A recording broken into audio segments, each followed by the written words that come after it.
Et nous allons poursuivre, Monsieur le Président, et je vais donc laisser la parole à Monsieur Yassine Boulahid de d'Amiens. Quel bénéfice donc pour les patients allergiques aux métaux réopérés par des prothèses revêtues, une étude rétrospective de 30 cas de prothèses totales de genoux. C'est bien ça, hein? Je vous en prie.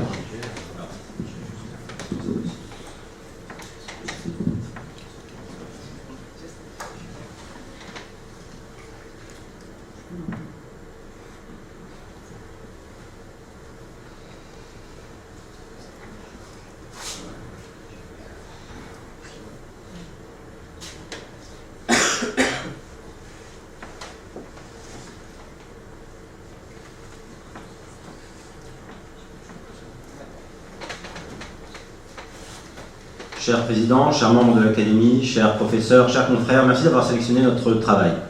Celui-ci porte sur les bénéfices des reprises de prothèses de genoux par des prothèses revêtues chez les patients allergiques.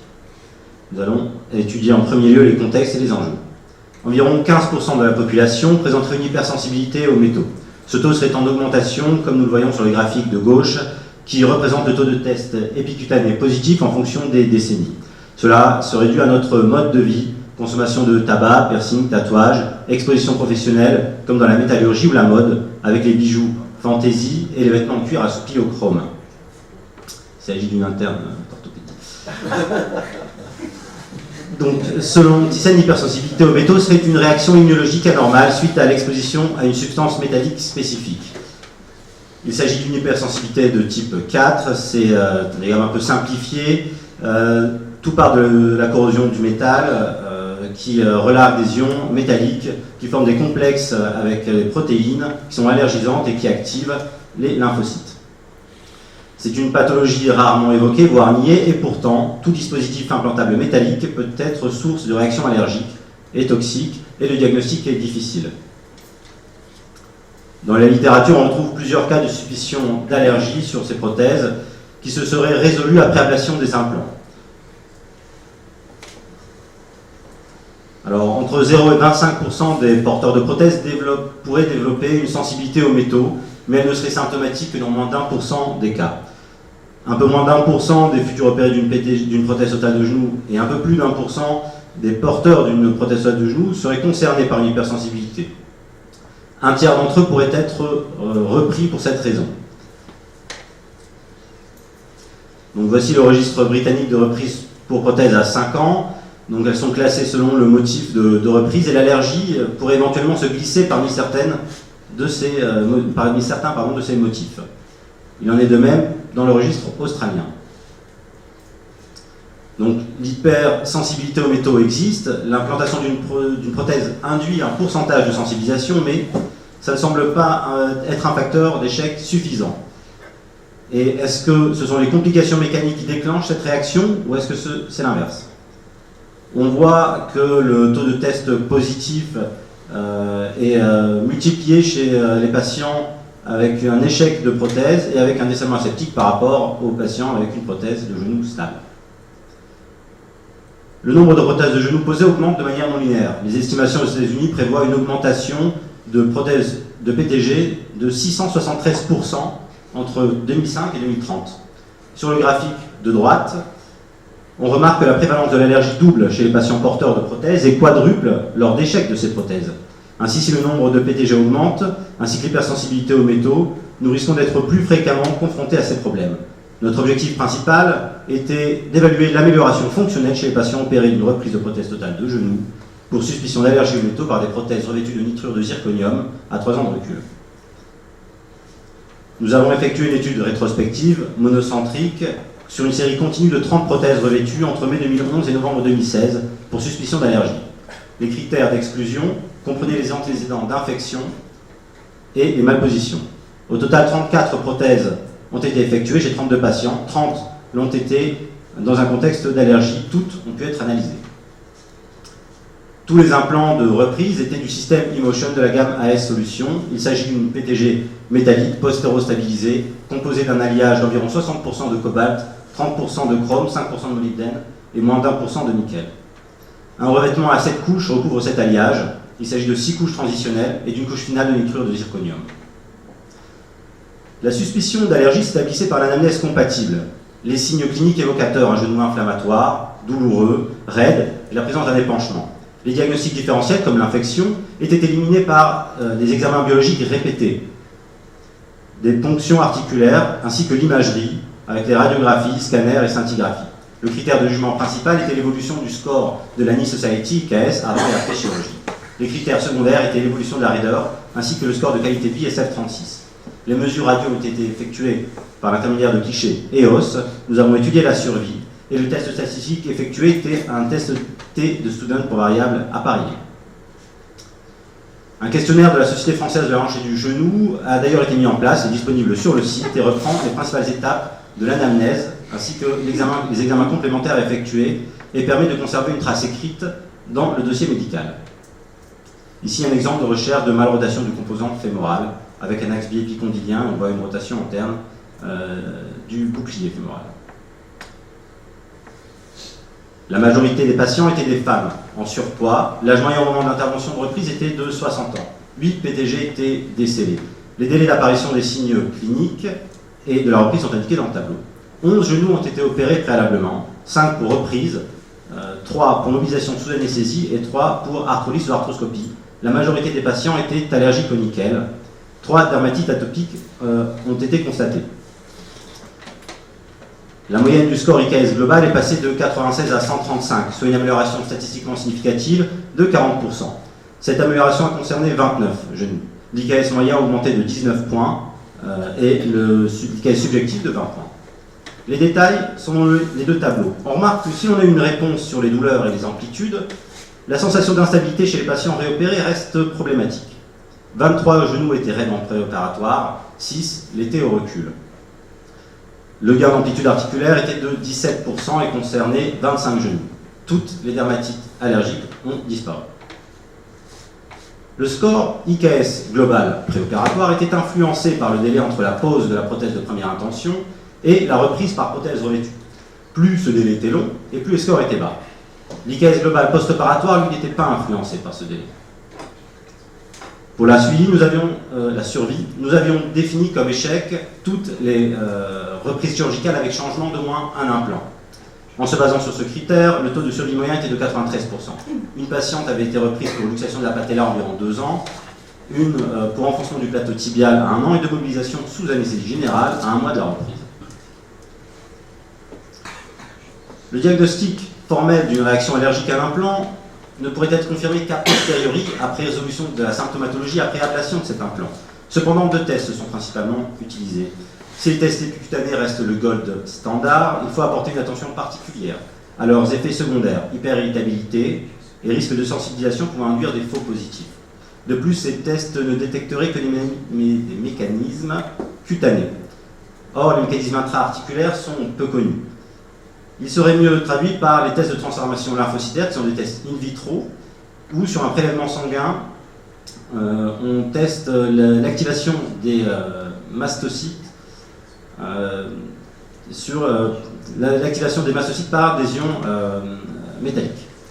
Alors il faut savoir qu'il y a beaucoup de faux positifs, que ce sont des examens biologiques contraignants et coûteux qui ne sont pas remboursés par la sécurité sociale. La comparaison avec les reprises de prothèses totales de genoux hors contexte allergique semble peu flatteuse. Dans une méta-analyse, Salé et Hall ont cherché à réévaluer les résultats des fonctionnels après reprise de prothèses de genoux par des implants usuels. Les scores avaient doublé. Casimir et Hall ont mis en évidence des biais de confusion. Ainsi, le sexe féminin, l'âge, les résultats préopératoires bas, la présence d'allergies aux métaux ou non, le fait d'avoir été réopéré ainsi que la raideur sont des pronostics négatifs. Sur ce graphique tiré du symposium de la SFAG sur les reprises de prothèses totales de genoux en 2015, on remarque que les résultats semblent comparables aux reprises pour raideur et semblent être meilleurs que pour les douleurs inexpliquées. Chaque allergie déclarée, peu importe le type, augmenterait de 50% l'insatisfaction du patient. Dans la série de Nam et Hall, l'IKS fonctionnel passait de 44 à 51. Chez les patients allergiques aux métaux, c'est une augmentation de 7 points, contre 24 points dans le reste de la série. Concernant la raideur, dans la série de Van Kampen et Hall, l'amélioration de l'IKS objectif était significativement plus faible en cas de raideur que dans la série générale. Dans la série de Baker, l'augmentation du score Oxford lors des reprises pour raideur était de 36%. 57 lorsqu'il s'agissait de douleur et 70 de décèlement. Les scores fonctionnels évoluaient comme indiqué dans le tableau. Il en ressort que l'allergie aux métaux sur PTG est un phénomène chronique. Les signes cliniques apparaissent rapidement et peuvent limiter la récupération fonctionnelle post-opératoire précoce. Les douleurs et les penchements limitent les amplitudes articulaires, ce qui peut aboutir à un genou raide, douloureux et peu fonctionnel. Il est alors essentiel d'évoquer l'hypersensibilité aux métaux de manière rapide et adéquate. Nous pensons donc que dans un contexte d'allergie aux métaux, il convient de réagir rapidement. Pour cela, 3 types d'implants sont disponibles. Les implants en céramique, dont le bouclier est en céramique, comme nous voyons sur la droite. Les implants en alliage habituel, mais recouvert d'un alliage céramique de nitrure de zirconium, ainsi que les implants, comme le bouclier à gauche fémoral, en oxyde de zirconium. A noter qu'à gauche, seul le bouclier est en nitrure de zirconium, le reste des implants est en titane. Les graphiques illustrent la dureté des matériaux du revêtement, comparaison des autres alliages, et cela explique pourquoi les couches transitionnelles sont nécessaires. À droite, il s'agit de tests laboratoires après 5 millions de cycles qui montrent des taux d'ions retrouvés en fonction du type de prothèse. On voit que le taux de nickel est multiplié par 70. La conduite à tenir tant diagnostique que chirurgicale reste un sujet controversé. L'existence même du diagnostic d'hypersensibilité aux métaux est remise en cause alors qu'elle est admise dans d'autres spécialités. Cependant, les habitudes semblent changer. Les conclusions d'une récente enquête rapportent qu'une majorité de chirurgiens allemands préféraient utiliser un implant hypoallergénique pour leurs patients, même en première intention, alors que ce n'est pas du tout le cas en Grande-Bretagne. En France, nous sommes dans une période de transition. Il est probablement trop tôt pour changer de paradigme et poser l'indication de prothèses revêtues en première intention comme nos confrères allemands. Cela éviterait tout de même un rejet d'ions important. Mais qu'en est-il de la survie? À gauche, on voit les résultats des tests qui montrent une corrosion limitée des implants revêtus. À droite, on voit que la survie, mais seulement à 5 ans, semble être bonne. Il s'agit d'une étude prospective randomisée, mais chez les patients non allergiques. Il existe donc une amélioration fonctionnelle après reprise. Cette amélioration reste modeste. Il y a nécessité d'autres travaux pour avancer dans le diagnostic et dans la prise en charge. Il faut évaluer à long terme ces implants et on peut se poser la question de poser ces implants en première intention. Merci de votre attention. Merci Yacine pour cette très très belle communication qui est sujet à controverse, parce que j'ai mémoire que votre patron, à qui vous ferez une bise en rentrant, Patrice, de ma part, l'avait présenté lors d'une table ronde de la Sofcote, effectivement. Donc c'est une très très belle communication avec un problème majeur. Que doit-on faire vis-à-vis de cette, entre guillemets, allergie, et je mets des guillemets à dessein, vis-à-vis des prothèses totales de genoux, parce que ça pose effectivement un réel problème, ne serait-ce, comme vous l'avez très bien souligné, de la difficulté du diagnostic vis-à-vis de certains tests. Et nos amis dermatologues qui étaient présents continuent à se battre là-dessus, hein, et puis en sachant que certains tests ne sont pas remboursés par la sécurité sociale, et il nous a expliqué que ça coûtait cher, c'est bien ça. Oui. Bien, merci. Oui, moi j'aurais une question, j'étais intéressé. Pourquoi particulièrement le genou? Pourquoi particulièrement le genou plus que, par exemple, la hanche?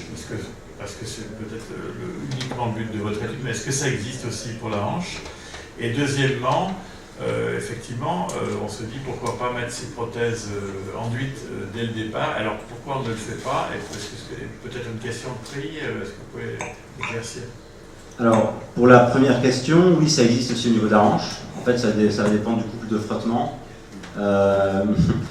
On est bien placé à Amiens parce qu'on a été des initiateurs du couple métal-métal sur les prothèses de hanche, et il s'est révélé que c'était pas forcément une bonne idée. Et en fait, donc maintenant, ce ne sont plus ces couples-là de frottement qui sont mis en place au niveau des prothèses de hanche, donc on a moins de soucis à ce niveau-là. Par contre, au niveau du genou, alors on peut se poser la question des forces qui agissent sur la prothèse. Du matériau lui-même, il y a peut-être plus de métal dans une prothèse de genou. Il y a plusieurs choses, mais ce ne sont que des suppositions, il n'y a rien de vraiment vérifié à ce niveau-là. C'est vraiment quelque chose, on est au tout début de la réflexion. Voilà. La deuxième question concernait... Pourquoi est-ce qu'on ne prend pas des prothèses Alors, Parce que les prothèses qu'on pose ont une survie qui est éprouvée. Donc à 15 ans, 20 ans, on sait à quoi s'attendre. Pour des raisons médico-légales aussi, ça peut poser le problème de poser une prothèse dont on ne connaît pas les résultats à distance, et ce de manière systématique. Il y a le prix aussi qui rentre en compte parce qu'elles sont plus chères. Alors ce prix est variable en fonction du type d'implant, du fait de mettre des quilles, pas de quilles, etc. Donc voilà, il y a une question de prix et une question médico-légale qui, moi je pense, nécessite encore de l'avancée d'un point de vue scientifique pour pouvoir trancher, je pense, là-dessus d'une meilleure manière, mais il faudra qu'à terme on puisse trancher pour en savoir un peu plus. Merci de cette excellente réponse. Et Amiens, vous êtes bien placé, puisque le deuxième professeur d'orthopédie, c'est Olivier Jardet. Vous lui ferez une bise aussi de ma part. Il est professeur de médecine légale et aussi chirurgien orthopédiste, et c'est l'inspirateur de la fameuse loi Jardet que vous connaissez tous, bien sûr, par cœur. Voilà, en tous les cas. Y a-t-il d'autres questions? Oui. Je suis désolé, mais je voudrais profiter peut-être, je ne sais pas s'il a une expérience, je sais qu'au fond de la salle, il y a Michel Caniche, je ne sais pas où il est. Vous avez mis dans votre diapositive à droite ces fameux ligatures. Les petits coils qu'on met pour la stérilisation. Je fais un commentaire parce que non, mais vous ne connaissez pas, mais parce qu'il y a eu le lobby des patients. Donc je ne sais pas, et peut-être que Michel Canis peut mieux répondre. Ce que je peux dire en tous les cas, c'est que si vous voulez, du fait de la plainte qui ont commencé en évoquant un phénomène immunoallergique, effectivement, sur ces coils qu'on mettait pour faire la stérilisation, un lobby de patients est monté et on portait plainte en disant que vous avez des troubles plus ou moins imaginaires ou vrais, on sait toujours pas. Et ce qui est intéressant, c'est que grâce au big data, on a pu récupérer l'ensemble des feuilles de soins des patientes qui se plaignaient et qui ont eu des retraits. Et il a été montré clairement qu'elles ne prenaient pas de plus de médicaments antidépresseurs ou autres, alors qu'elles se plaignaient de troubles justement liés au truc. Donc si vous voulez, il y a dans l'allergie et dans les phénomènes immunitaires, moi je crois que l'élément essentiel là, c'est demander à nos fondamentalistes de travailler, parce que moi j'ai eu un frère aussi à qui on a dit il faut que vous ne portiez plus votre montre parce qu'elle a sûrement du nickel, parce qu'il avait des plaques sur les bras. On n'a jamais su si c'était la montre, parce qu'il a toujours ça n'a rien changé. Et je crois vraiment qu'on ne comprend rien à ce phénomène. Vous avez évoqué l'idée du frottement, mais dans les coils, dans les trompes, il n'y a pas de frottement, enfin il y a un frottement, j'en sais rien. Est-ce que Michel Canis, tu veux rajouter quelque chose ou tu n'es pas spécialement expert sur sûr, c'est que Maillard s'est assis sur 1 milliard et a abandonné le marché. C'est quand même extraordinaire, ils ont abandonné un marché d'1 milliard de produits. Alors, peut-être qu'en orthopédie, on n'a pas des lobbies comme ça chez les femmes porteuses de prothèses totales de genoux, mais par exemple, vous avez un besoin fonctionnel bien plus important. C'est-à-dire que si on ne peut plus marcher, on accepte beaucoup plus facilement la prothèse si on ne peut plus marcher, alors qu'on peut se passer d'une stérilisation tubaire. Et il est assez remarquable qu'on retire très peu de stents cardiaques, qui pourtant eux aussi sont en métal, et qu'on porte du nickel, il n'y a pas du tout les mêmes problèmes. Donc il y a peut-être des problématiques différentes, des contextes différents qui expliquent des choses différentes. La douleur, enfin toutes les ligatures de trompe et toutes les techniques de ligature de trompe ont été compliquées de douleur dans l'histoire. Vous voyez que, merci infiniment, que l'Académie nationale française de chirurgie, c'est très éclectique, puisqu'on passe finalement de la prothèse totale de genou, allergie, à la stérilisation tubaire. C'est multidisciplinaire par essence. Pour rebondir là-dessus, il me semble qu'en chirurgie cardiaque, pour les stents, ils voulaient faire aussi des stents en or en se disant que c'était moins allergène, et en fait ils sont revenus sur leur pas parce qu'ils avaient plus de réactions avec ces stents-là qu'auparavant. Et donc, oui, alors après il y a aussi les implants dentaires, là c'est plus prouvé. Et après, moi j'avais une question, c'est ce dont vous parliez pour la stérilisation tubaire, c'était les implants en nitinol. Il y a du nickel dedans, c'est pour ça. Ouais, c'est nitinol et nitinol, d'accord. Ça a été retiré, sauf aux États-Unis pour le moment où c'est encore utilisé. Merci infiniment, merci Yacine pour ce beau travail.